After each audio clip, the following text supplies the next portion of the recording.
welcome to what I believe is the 9th episode of our Innovation Circle live podcast. It's a pleasure to see you all again.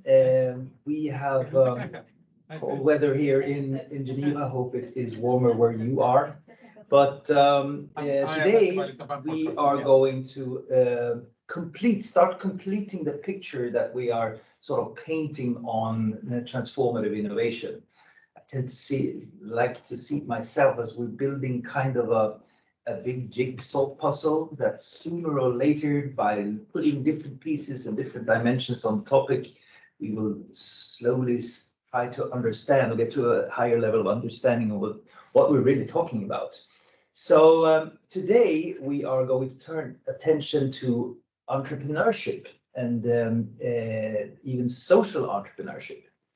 So, which obviously then, in the larger scheme of things, of making big transformations, raises a couple of questions. First of all, what is the difference between innovation and entrepreneurship, if any? And if so, how do they complement each other? What's the role of entrepreneurship in larger transformations?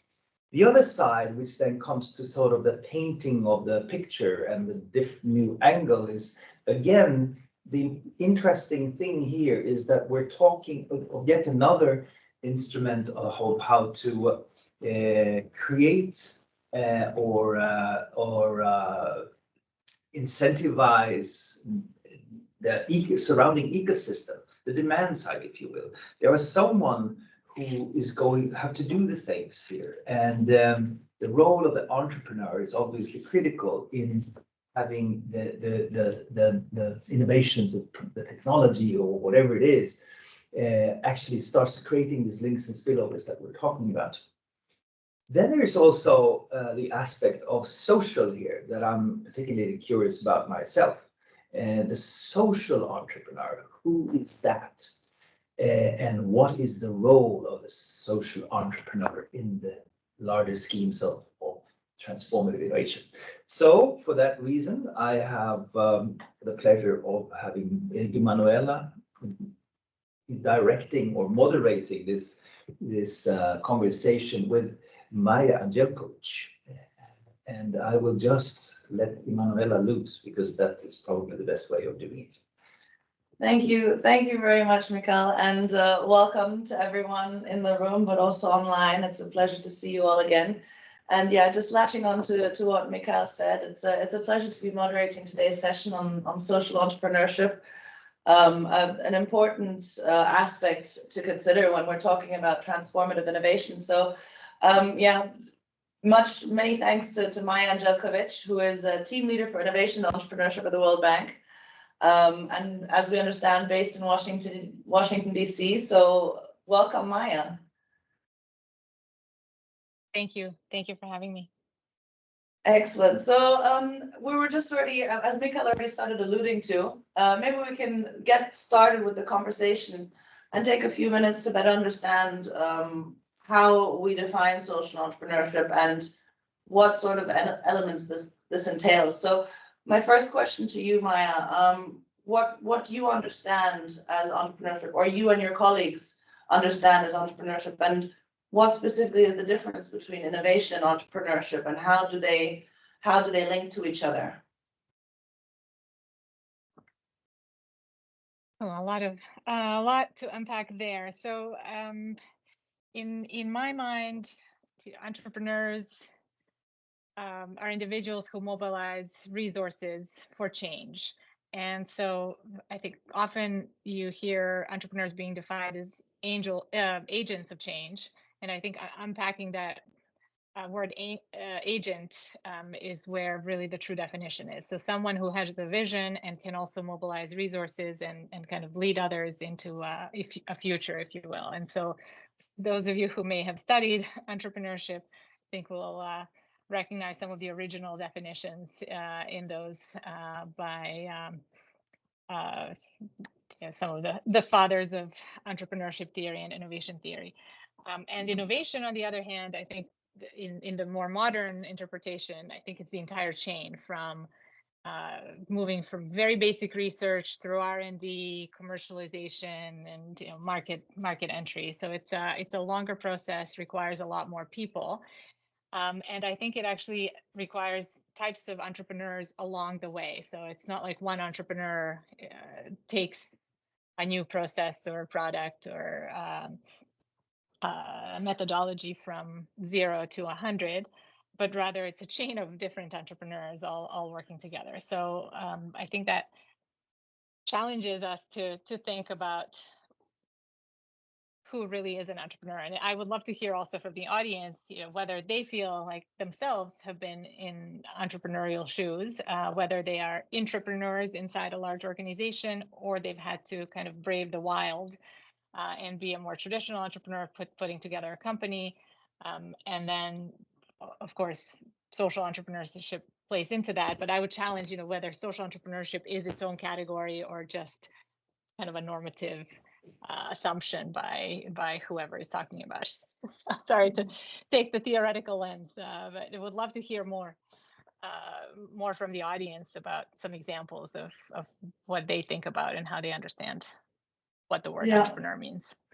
No, thank you very much for that answer, and also highlighting that there's different types of entrepreneurs along the value chain. And you also mentioned an important aspect here, that the entrepreneur is the agent of innovation, right? So it indicates that entrepreneurs play a crucial role when it comes to trying to implement innovation, and specifically when we talk about transformative innovation, that also puts a bigger role in that respect, right? How do you create change? That's quite a big feat. And so I mean, as you alluded to in sort of the last part of your sentence, how do you see the social aspect of it? So how would you differentiate typical entrepreneurs versus social entrepreneurs? I don't think there's a really neat way to define social entrepreneurship versus non-social entrepreneurship. I think probably most entrepreneurship is social in some way. So if you are creating jobs, that to me has the potential to have a positive social impact. If you're attracting investment into an underserved or under-resourced community of any type, anywhere, that could have a social angle. If your product or service is targeting a particular group that is underserved or in any way, not the top dog, if you will, that could have a social angle. If you're an entrepreneur in an organization, whether or not it has a social mission, you could be a social entrepreneur depending on what your goals are. So I think you had asked in one of your introductory paragraphs for the podcast whether it's the goal that defines social entrepreneurship versus other types, and I would say probably in most cases. But the question is then, can social entrepreneurs also make money? Can they generate a profit, or does that disqualify them somehow from being social? And I would argue no. And so I would almost challenge us to think about, what is a negative list? What would you absolutely not call a social entrepreneur, right? And so is that someone who is just exhibiting rent-seeking behavior that has no spillover effects that are positive other than for that particular individual? And so I'm afraid I can't give you a very neat definition. I think entrepreneurship is in its nature a social activity. And usually if you talk to entrepreneurs, they get into it because they see a problem and they want to solve that problem. And then that may be accompanied by other motivations, including profit seeking and so on. Mm-hmm. Yeah, and interesting. So it's basically, I mean, trying to find ways also maybe how to combine the two, right? So creating sort of an economically viable model by focusing on solving real life problems and bringing real life solutions. I mean, one typical example that we hear a lot is for instance the cases in Africa, right? These fintech sort of platforms or these bottom up sort of initiatives that come in where where they really use the resources that they have at hand to solve local problems, and or make materials or tools cheaper and more accessible to regions where they just don't have those resources. So maybe it's also about just really finding ways of combining them to, on the one hand, solving social issues, but on the other hand also trying to see how can we generate some economic value through it to also scale it up at some point. So maybe moving on to the second question, and a little bit what I already alluded to. How do you see the role of social entrepreneurs when it comes to large-scale transformations? I mean, when we talk about really socio-technical system changes, how do you believe social entrepreneurs could help us towards these ambitions, driving transformative change, essentially?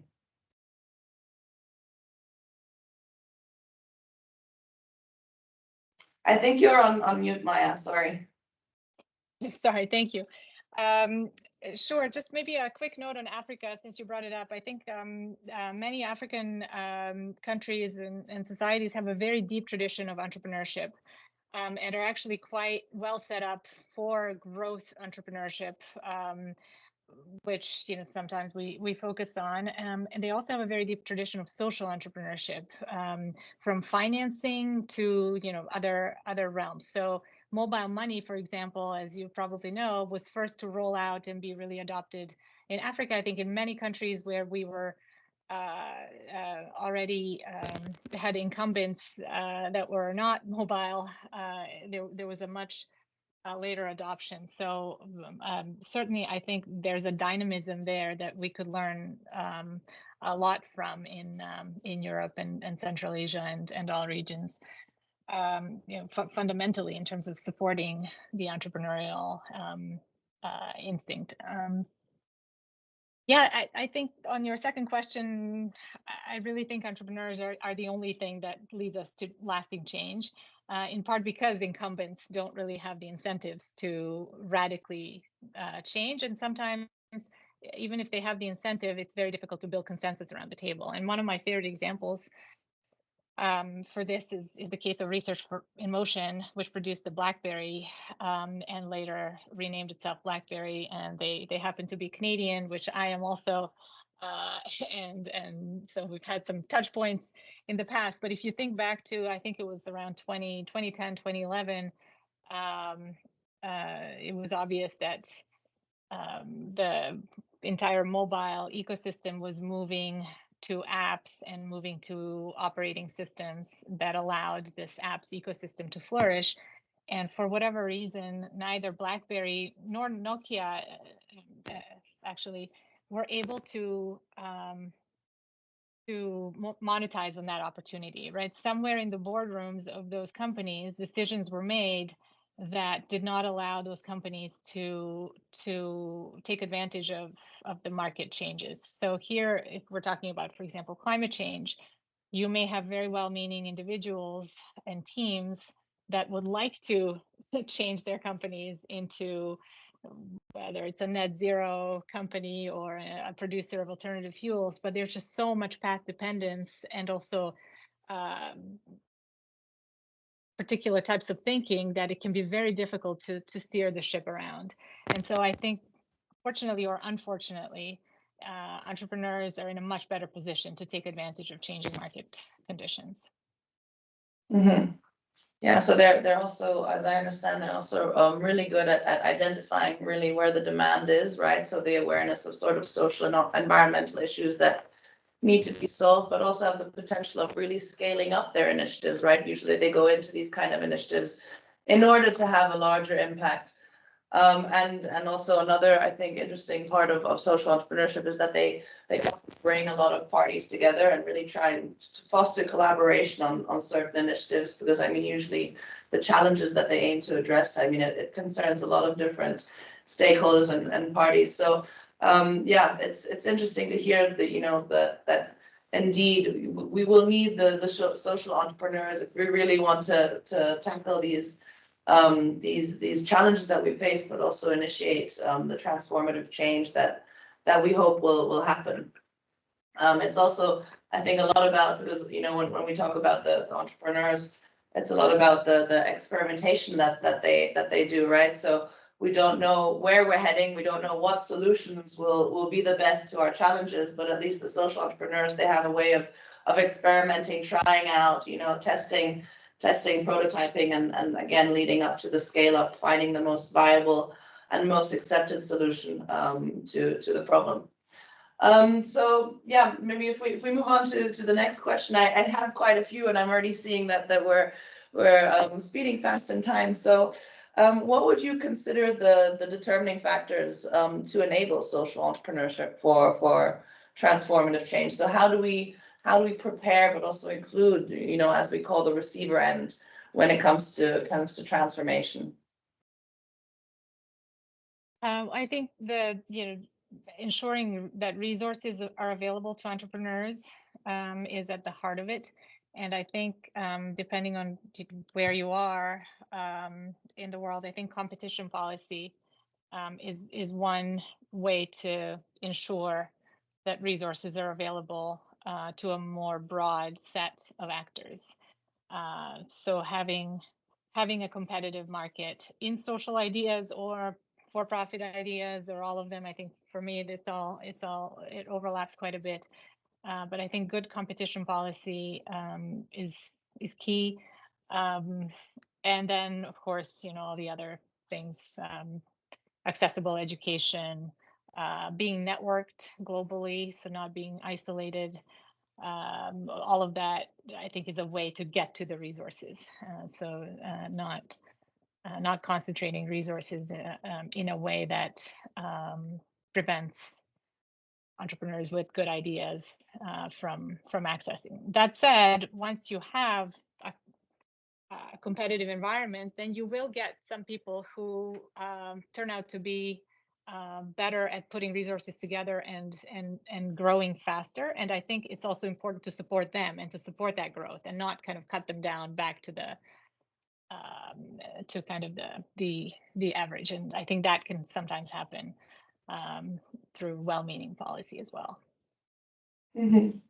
It's a very interesting point that you mentioned here, because we attended the World Circular Economic Forum last week, and there we received actually quite similar messages. So we had a discussion on sort of how can circular platforms facilitate the circular economy transition, and there actually someone from the EU pointed out that transitioning to the circular economy, it's very much an industrial policy question, right? You need to focus on the competitiveness of these initiatives that come up, because at the end of the day, people that engage in these activities, they need to be able to receive value from what they do in order to motivate them to continue doing. So competitiveness, I think, and especially in when we talk about sustainability, is maybe oftentimes overlooked. So it's a thank you very much for making that point.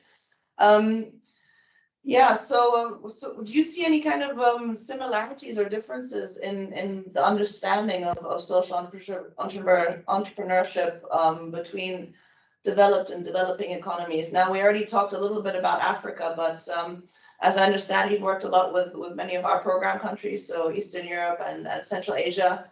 Do you see that there's some elements that are more generic, whereas some are more context specific, and maybe you have some inspiring examples specifically also from that region to highlight these differences? I mean, I think access to resources definitely can be one category where there are differences. I'm not sure one can make a neat delineation between developing and developed countries, because there's just so much variety, and I think it would be very, very hard to say, even within a country, what is a lagging region and what isn't. The probably most visionary entrepreneur I've ever met is Mustafa Nadoya from Senegal, who I met in 2010, and he was building a hospitality solution for hotels, for high-end hotels, that I have yet to see anywhere in the rich world. And he's exited his company, and he's working on his second company called Chargel, which is a trucking logistics company. So I do think that talent and drive are totally evenly distributed. And I think the more you travel around the world, the clearer that becomes. I do think there's something about a demonstration effect. And this, I think, also goes back to the kind of African tradition of entrepreneurs. I think just seeing other people being entrepreneurs around you is highly motivating. So I think having that demonstration effect is important. And going back to the BlackBerry case, there are other industrial cases where you could say some companies have been able to turn around. So if you look at the electric vehicle market in the US, if you look at the very beginnings in the 1900s, the auto industry had the electric motor, but never transitioned because of battery efficiency, but also kind of pad dependence and the gasoline market and its structure. Now, once we've had the demonstration effect of Tesla, most other major manufacturers have figured it out, but they, I think, learned a lot from an entrepreneurial activity and also had this demonstration effect to be able to hold up. So having that demonstration effect, I think, whether you're in a low-income country, middle-income country, or a rich country, is important. Yeah, thank you very much for that response. Again, the demonstration effect also a very important aspect when it comes to it. So you pointed to it a little bit, but social entrepreneurs, they're seen, as you said, as inspirations, maybe sometimes even as role models that aim to tackle certain problems. But also what we like to say is that there's a difference between also invention and innovation, right? So I mean, a product, a technology can be invented, but that doesn't mean that it naturally transforms into innovation. So again, coming back to this really useful element of trying out, experimenting, and then, as you say, demonstration effects. That's how we get sort of the people to uptake a certain new technology and allow for these initiatives to scale up.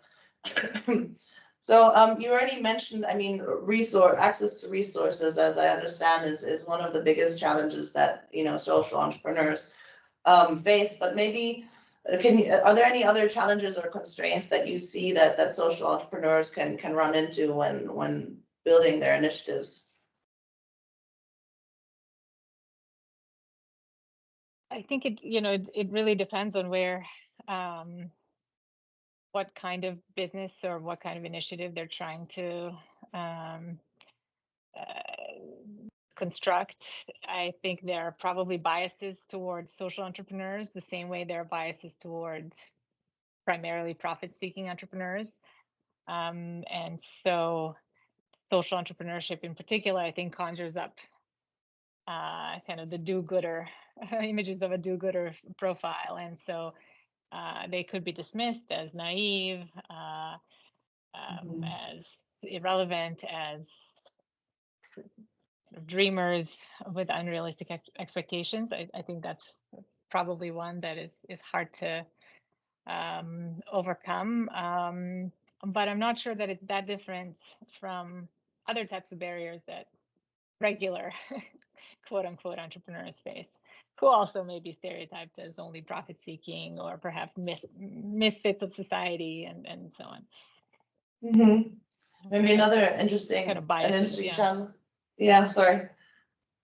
Another interesting challenge to think about is when we're talking about social entrepreneurship for transformation as well. I mean, there must be also a certain level of resistance to change, right? So when we think about entrenched interest, more larger sort of actors in a certain field, and then when the entrepreneur comes, more of a smaller player trying to disrupt an industry or trying to change the way that the value chain is created, that might lead to certain additional challenges.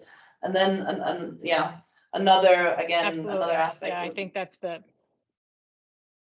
exactly that's yeah the key and then, backdrop. Yeah it goes without saying, and but thank you for saying it, because it's the key constraint for sure. Yeah.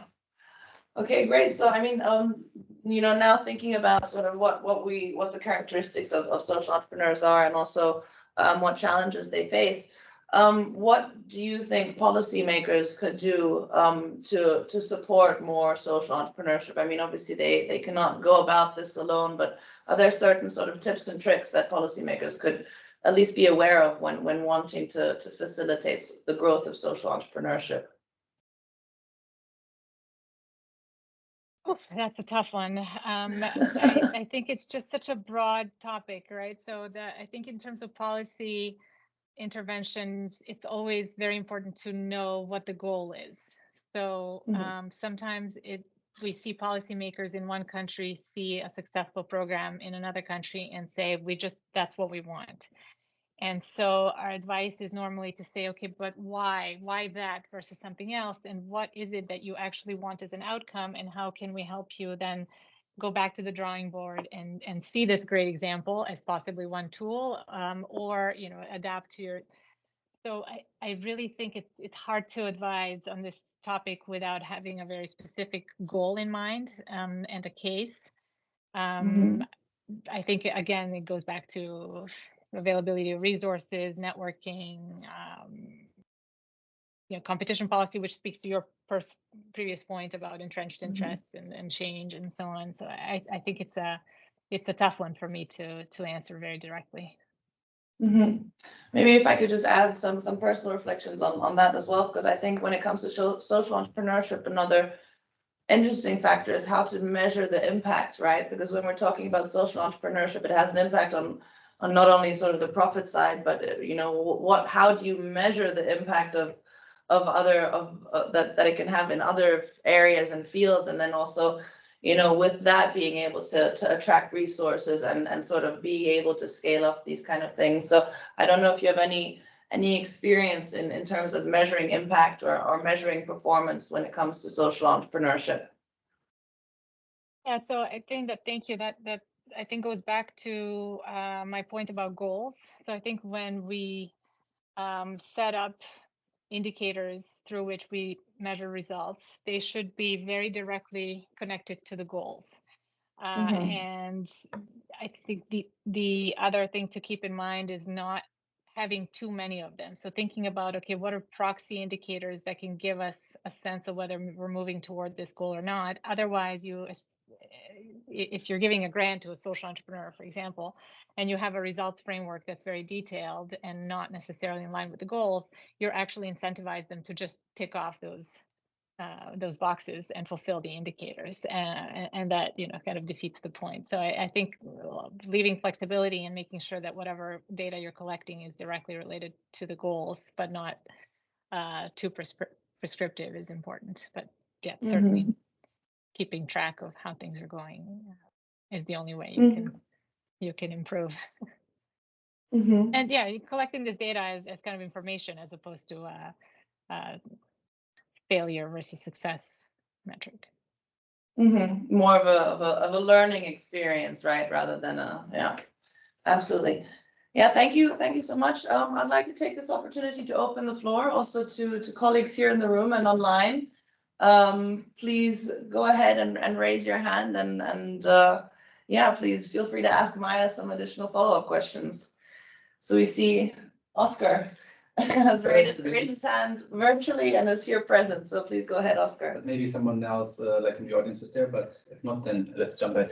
No, so basically I have two different questions. So the first one is basically, what could policymakers or in general people do to attract social entrepreneurs from advanced economies to developing economies? Like where they might already have some somewhat successful model to implement it in developing countries instead of just staying in their advanced economies. Is the first question. And the second question is a bit touching on some of the points which are already a bit raised. Namely, if we look at many of the countries that are covered by the United Nations Economic Commission for Europe, many of them are post-communist countries with still large sectors of state-owned enterprises or companies that were basically privatized, but very often still employ business models which are, let's say, quite conventionally planned, so to speak. In those environments, talking about the point of entrepreneurship, which you mentioned, what could be done by policymakers or even within those firms to incentivize disruption, so to speak? I mean, it's a quite tricky one, I can already see, but nonetheless, I think it would be a key question for many of our countries. Many thanks. Please go ahead, Maja. Maybe the first one was how do we bring entrepreneurs from the advanced economies into developing economies? Yeah, so on that one, I think I can speak with a little bit of experience. I think looking at diaspora communities and linking through diaspora communities to their colleagues can often work quite well. So we for example, sometimes design programs that incentivize collaboration between researchers in one country and researchers where they have diaspora communities present. The interesting part is that it's not usually or not always the diaspora researchers that collaborate with the in-country researchers, but it's the colleagues of the diaspora researchers. So somebody just happens to be sitting next to somebody else, but it's that diaspora member that kind of acts as almost like a switchboard. So involving the diaspora, I think, can be quite good. Exchange programs have worked quite well. Being Canadian, I'm aware of various Canadian programs that send Canadians abroad, and I think many people in Geneva, if they are Canadian, will have come through some of those programs. They work quite well. They can also work the other way. Countries.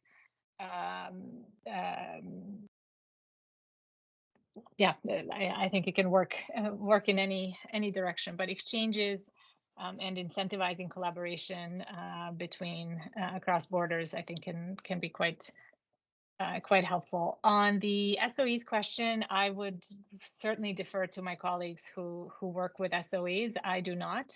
So if you'd like, I can follow up with a few colleagues who are quite well versed in SOE reform.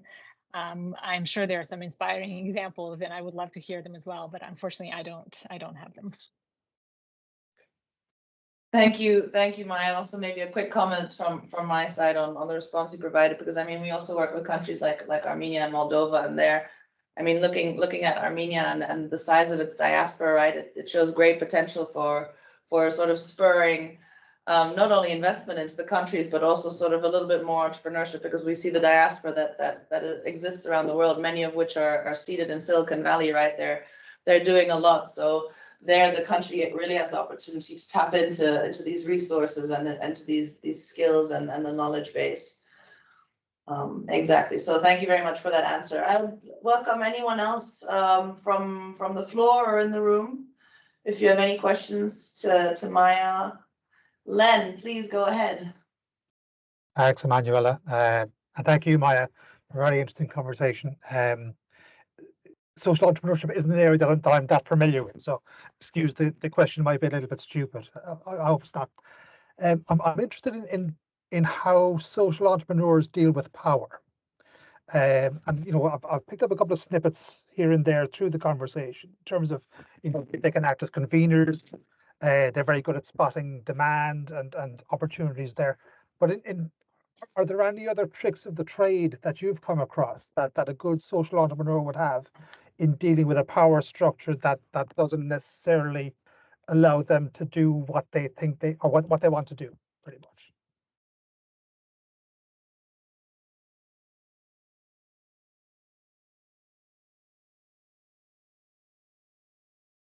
That do or don't allow them. Sorry. Thank you for the question, and I think my answer will not be terribly informed or brilliant, but I will try. It's when they come across barriers, basically kind of barriers that are in place because of an existing power structure, and they're trying to get a change through those barriers. How do they do that? For sure. I think, normally, especially if they're younger social entrepreneurs, they lack connections, they lack experience, they lack resources, including financial resources. And so often the ones that are successful will have mentors or will have a unique opportunity to be heard. So I think mentoring to an extent can be that difference between being able to verbalize your vision and then go after resources versus someone who probably is sitting in the back, has the same ideas, but just doesn't know exactly what the next step is. That would be my attempt, but I'm also not. I've seen wonderful social entrepreneurs. I can't say that I have been one, depending on what the social entrepreneurship definition is. I think mentoring certainly is a good one. think about. It's kind of a superpower. Thanks. Thanks, Maja. I see we have Jakob Lindvall. Please go ahead, Jakob. Yes, hello Maja, thank you very, very much. And I really like that you don't really make a difference between social entrepreneurship and entrepreneurship. It's the same, and it's rather a matter of why. So my question is regarding innovation support systems, mainly if you can imagine, mainly supported by public money, like business incubators, for example. My observation is that most of the business incubators today, they are built upon the second generation of innovation policy, which means that we do this because we want to create new jobs and more taxes to the community, so to speak.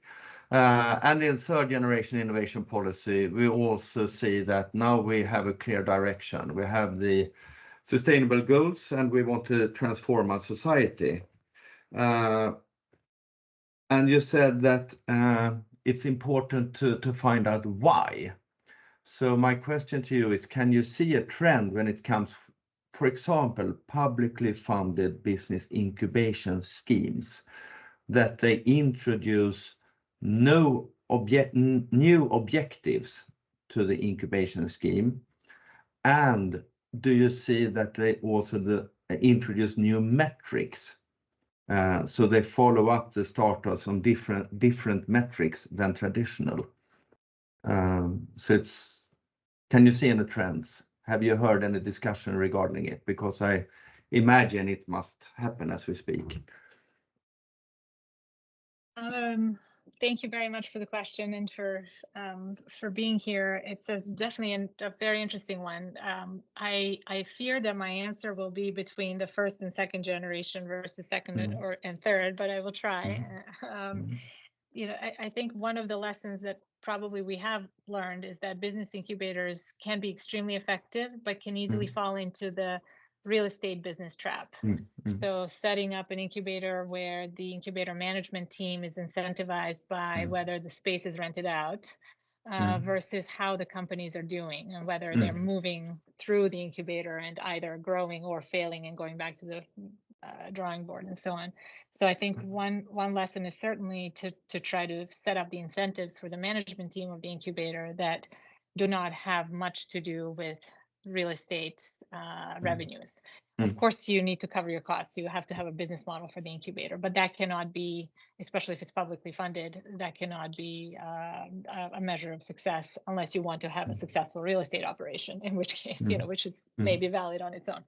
I think on the third generation with sustainable goals as well, I think it goes back to sort of having to be more specific on what those goals are. I think where business incubators can really make a difference is providing or lowering costs, especially fixed costs for new enterprises, whether they're social or profit seeking, but have a sustainability focus. So for example, for a lot of energy related endeavors, the upfront costs of small manufacturing or dealing with fuels or textiles or food can be very, very expensive. They can require a lot of equipment and a lot of expertise, scientific expertise that is not easily available. So that is something that one could theoretically concentrate into a business incubator. And with the World Bank some years ago, we've experimented with climate innovation centers and agribusiness innovation centers and so on. So I think there are probably some lessons around the world that would be great to collect, not just from our experience, but many others. I do think this opportunity to lower upfront costs, so cost of entry essentially, could be something that business incubators could possibly look at.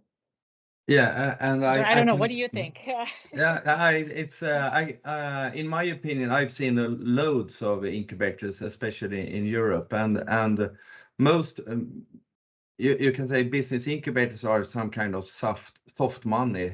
So they are very much inspired by venture capitalists when it comes to metrics, for example, measuring growth and that kind of stuff. So I can imagine that we need to to redefine business incubation by taking inspiration from impact investment, for example, to find new metrics to follow up upon, and also when attracting startups to business incubators and following up on the metrics, then impact investors could be a very good inspiration, I think, when it comes to metrics, for example.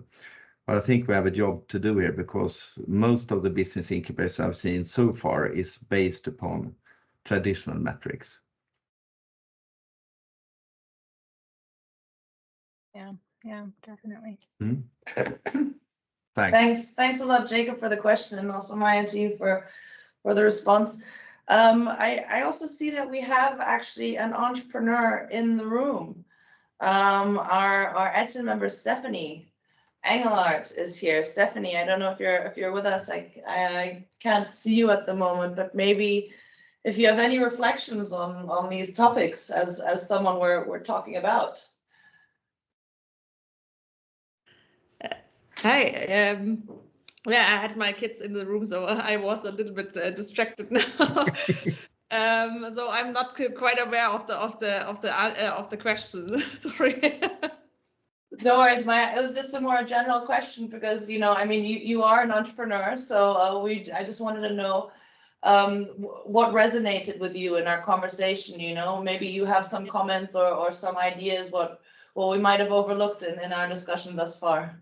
Yeah. I studied electronics, so I'm not aware of the definitions of social entrepreneur, but I had the feeling that every entrepreneur is a social entrepreneur because you don't exclude it anything. So I had the question in my mind, if is defense also social, because I know it's about weapons and stuff like that, but it's also to protect our values. And in Europe, it's quite near with the war in Ukraine. So I had the question in my mind: if defense also social, or could be social or not, or is this excluded?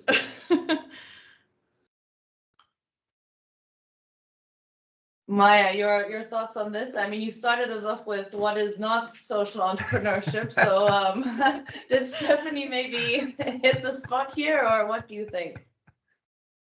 I think it's a very provocative question. I don't think I can answer it. So, for example, the World Bank does not work at all in anything related to weapons or production of spirits, of alcoholic spirits.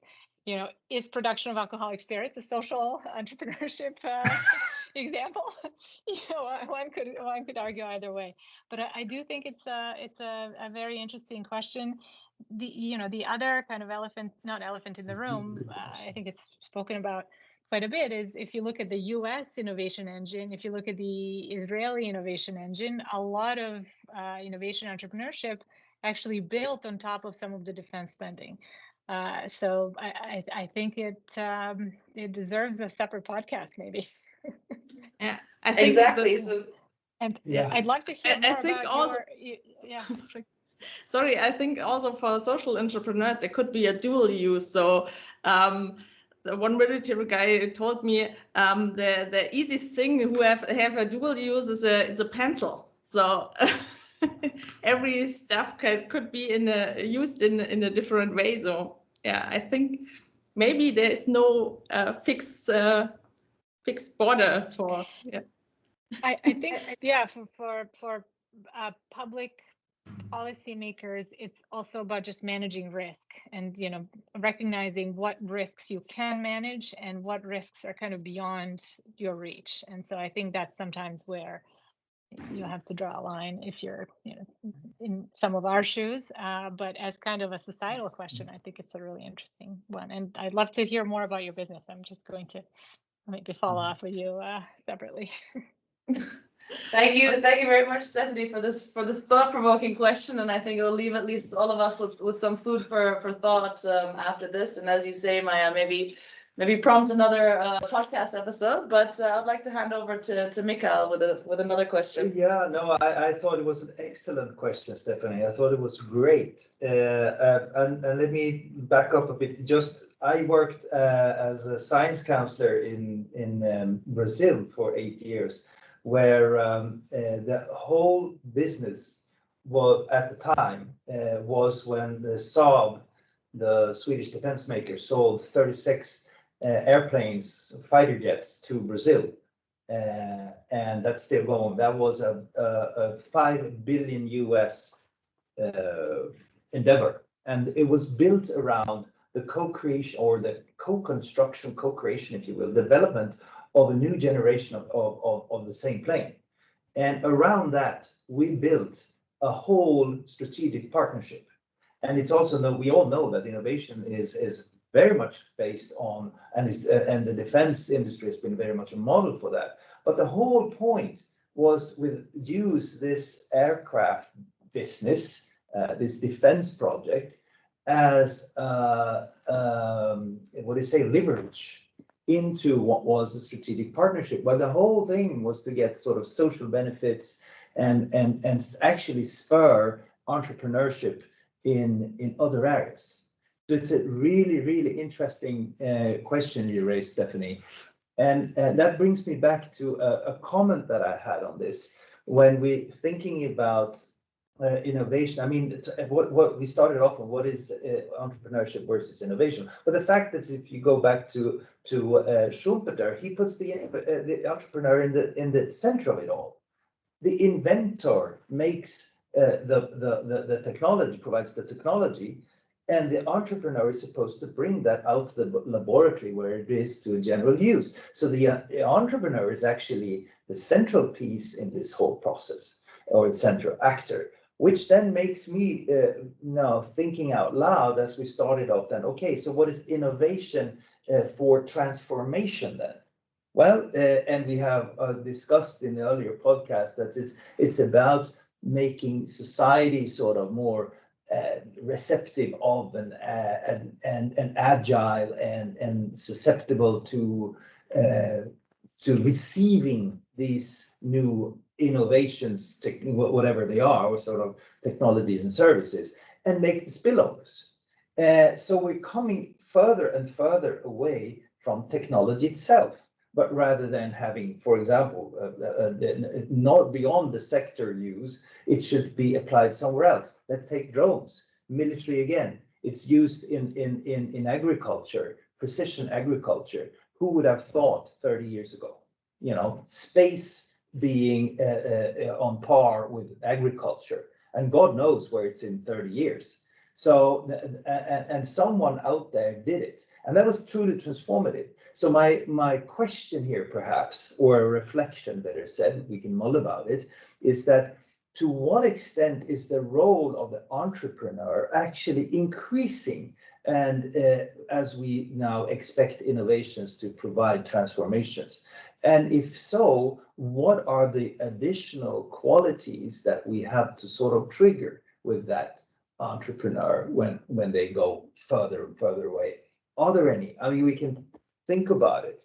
So do we understand the role of entrepreneurs in transformations? Is that something we have to sort of look into a little bit further? That will be my sort of thoughts on this. And thanks, Stephanie, for raising the question, because that is exactly what we tried to do at the embassy when I was sitting there. We tried to get technology beyond, or technology use and change into other sectors, creating spillovers from a defense project to so again, triggers that question. Maybe one addition, also yet another dimension of this quite transformative and I think very polarizing question is the financing dimension. Because if you look at the EU taxonomy for sustainable activities or the social bond principles, you will see that defense spending is excluded. So basically, if you would now look at the several transformative defense projects or something like artificial intelligence dual use, as you already alluded to, then you would basically not be eligible for funding through such a classification. And if you actually look for many developing countries, they're actually looking to get those labels for basically their firms and to attract funding from actually advanced economies. So basically, this would imply by extension, if they would tap into such technologies or defense projects, they almost by definition would not be able to get this at least EU label as per the EU social bond principles. Just to say there's yet one more dimension. So maybe it needs one day, one podcast for that, but let's see. Maja, your reflections on these comments. It's really interesting discussion. Only one perhaps on this very provocative topic. You know, had there been so much investment into agriculture, maybe we would have still had drones that could then be used in other areas such as defense, right? So it's kind of a chicken and egg question. If the priority had been a different sector, maybe that's what would have spurred more innovation. So I don't know that you know, we're being totally fair to all the other sectors by focusing on defense. I just had this delayed thought as we were chatting, but certainly interesting. Yeah, no, I think you're absolutely right. But here is again the point of creating the additional links. Maybe there is a learning from that, and also what were the premises around it. You're absolutely right. And besides, it's what it more a lot took part in Brazil also where they sort of heavily investing in precisely agriculture, which other countries are not. Stephanie, please. Yeah, I want to add, because we are normally developing zero emission and autonomous boats, so very social, but also economic innovations. But I had some days ago discussions about dual use for zero emission boats, but also drone boats. And so now I had this thinking, but normally our main focus is decarbonizing of the shipping industry. So I want to clarify that. Just for the record. Excellent. Yeah. Maja, any further reflections on this? I really love to connect on the shipping decarbonization, but I will try to connect separately. No, thank you so much for all the interesting thoughts. I think, you know,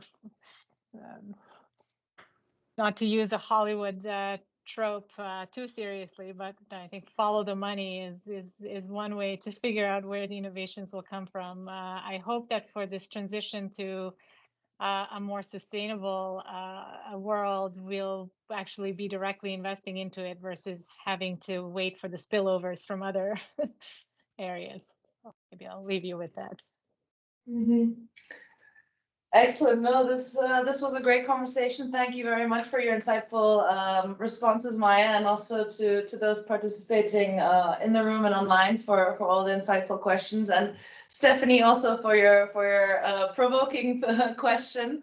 We'll see how we continue this discussion later on. But as it is an Innovation Circle episode, as most of you know, we're going to switch over to the game segment now, where we get to know you a little bit better, Maja. So I will ask my colleagues to project the 3 statements as per usual. So just as a recap, one of these statements is true and the other 2 are false, and we would invite the participants here in the room and online to guess which one is the truth. So I'll just read them out while you guys are voting. The first is, before the World Bank, I was a tour guide in Patagonia. My first job was building a startup during the .com crash. And I once sat next to Quincy Jones at a dinner in Rome. So please go ahead and cast your vote. Can we see the results? You have to submit to see them. Okay. There we go. Okay, so it seems that, yeah, everyone's convinced that, or the majority is convinced that that statement 2 is correct, 50%. A little bit more the first statement and very few the last statement. So Maja, please tell us which is the true statement and maybe a little bit of background around it. Oh, I think my LinkedIn profile is one of the giveaways. Yeah, I my first job was building a company right as the NASDAQ was in free fall, but it was a great experience. I wish I had been, I think that's my retirement plan, is to be a tour guide somewhere. And I sat next to Quincy Jones's sister at a dinner in Rome, and she was lovely. And of course, I had hoped to be closer to greatness, but she was also fantastic. So thanks for voting. Amazing. So a little bit of truth in all of those. That's very sneakily done. But interesting if maybe you could elaborate. What was the startup about? It was actually a natural language programming tool, so you could call it AI 1.0, that was tracking sentiment across all types of media, including internet. At the time, message boards were really big, and chats, and closed captioning on radio and TV content. And so if you had a brand or a stock that you wanted to track, you could use the technology to figure out the net sentiment, whether it was positive, negative, neutral, and so on. Mm-hmm. Very, very impressive. I mean, if anything, a learning experience, which probably got you to where you are today. So thank you for sharing this with us. And with that, I think we'll close today's episode. Thank you everyone for joining. Thank you very much, Maja, for your attendance and for your great responses and cooperation. And yeah, we look forward to seeing all of you very soon at our 10th episode, which will be about me. So exactly. I will take the liberty of promoting myself as a closure. We will actually have another an episode that takes yet another angle on this. We've been talking very much about Europe and our sort of neighbors and how we EU policies, and given that we sit at UNECE. But what we will try to do now in the next episode is actually to have someone from the outside commenting on what's happening in our world, the way that we work with it. And that's it'll be Georges Arbache. He's the vice president of the South American Development Bank. His portfolio is private investment. So and he's also a full professor in innovation at the University of Brasilia. And he will talk about how he looks upon what we're doing, and how from his position and others. And he will also talk about energy and making, I mean, Europe is, we're talking about systems. We are also in a global system. So what kind of new relations will we see coming over? Building on energy, he will introduce something that they've been developed called power shoring. We'll hear more about that in 2 weeks. Actually on the Tuesday. It's a Tuesday because of George's agenda. We had to put it on the Tuesday 7th. Welcome. Looking forward to seeing you there, and wishing everyone a great afternoon, day, wherever you are. Speak to you soon. Thank you for joining.